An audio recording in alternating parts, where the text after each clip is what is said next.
তুই মরিলে কান্দিবে কয়জন, ঠিক কিনা বলেন? আপনি মরলে কয়জন কাঁদবে? কয়জন কাঁদবে বলেন? তুই মরিলে কান্দিবে কয়জন, যখন অন্ধার ঘরে শোয়াইবে, মাটির দেহ মাটি খাবে, একদিন তোরে ভুলবে আপনজন।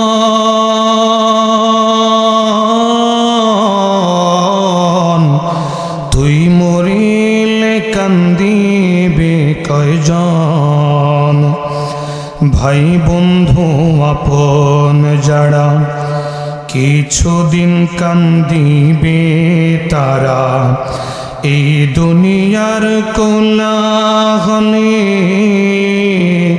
তারাও একদিন যাবে ভুলে, ঠিক কিনা বলেন? ভাই বন্ধু আপন যারা কিছুদিন কান্দিবে তারা, এই দুনিয়ার কোলাহলে তারাও একদিন যাবে ভুলে, ছিন্ন হবে মায়ারি বন্ধন। তুই মরিলে কান্দিবে কয়জন, যেই দিন রে তোর হইবে মরণ, এই দেহে পরাইবে কাফন, এই জীবনের মায়া ছেড়ে যাবি রে মন পরপারে। যেই দিন রে তোর হইবে মরণ, এই দেহে পরাইবে কাফন, এই জীবনের মায়া ছেড়ে যাবি রে মন পরপারে। সামনে রবে হাসরের ক্ষণ, তুই মরিলে কান্দিবে কয়জন। মারহাবা বলে। আমি আপনি মারা গেলে কেউ দেখবে না, ঠিক কিনা বলে? ও মুসলমান ইমানদার, দুনিয়ার জমিনে অনেক মানুষ এরকম দেখেছি, কোটি কোটি টাকার মালিক। আমি নিজে সচক্ষে দেখেছি লাশটাকে করোনার মধ্যে একদিনে 4 জন মানুষ মারা গিয়েছে। কয়জন?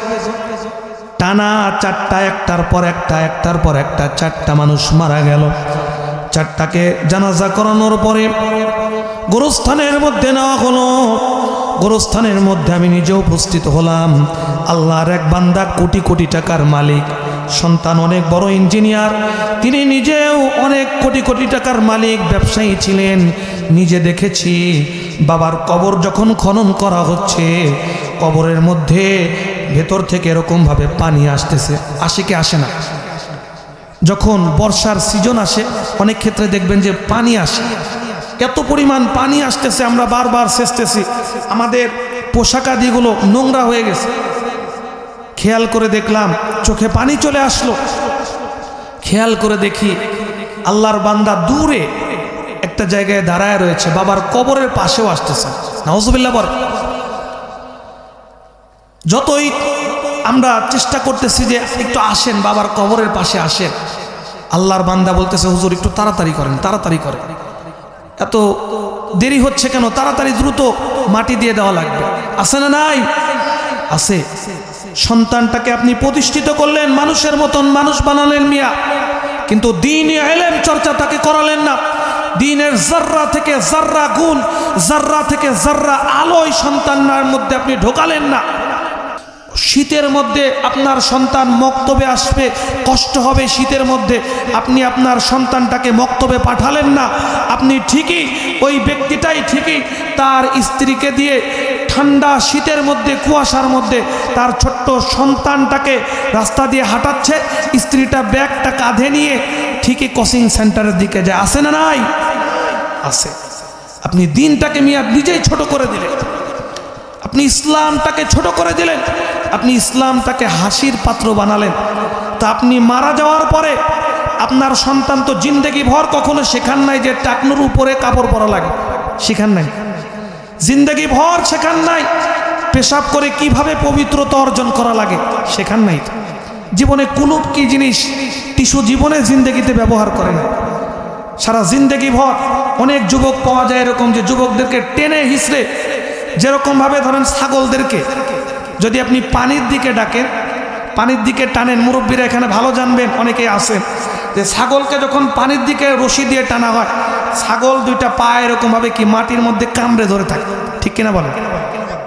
কামড়ে ধরে থাকে, কোনোভাবেই কি সে যায় না, আগায় না। আমার সমাজের যুব সমাজের অনেকের অবস্থা এরকম।